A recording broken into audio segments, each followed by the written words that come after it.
قيني وتوك وإذا تعالى فتوقع كده دو سورة الرقم قل أعوذ برب الفلق قل أعوذ برب الناس معلومة ده شو دي كده خير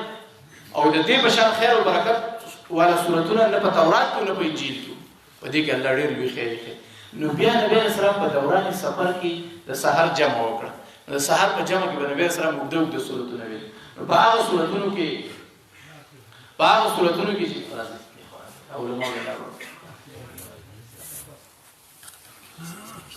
نو په هغه صورتونو کې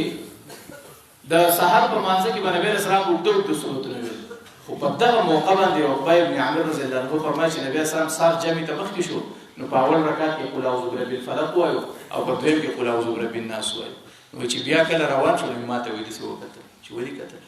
چې لکه دې صورتونو کې څومره خیر دی ستا بل خیر چې ما څنګه توفه راکړه ما د دې څه غټه توفه راکړه وګوره ما د سار په مانځ کې ویل چې په اول رکعت کې مې قل اعوذ برب الفلق او په دویم کې مې قل اعوذ برب الناس وایو نو دا ډېر د لوی خیر او برکت والا صورتونه دي الله دې موږ ته نصیب کړي او دا څومره قرآن چې ویل شو دا تمام حاضرین او تمام اوریدونکو د الله د دې خیرونو محروم مکي او زه صرف د برکت لپاره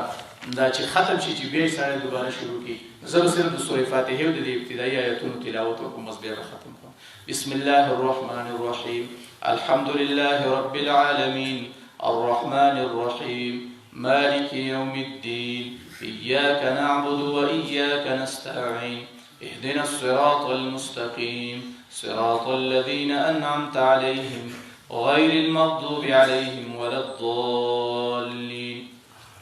بسم الله الرحمن الرحيم ألف لام ميم ذلك الكتاب لا ريب فيه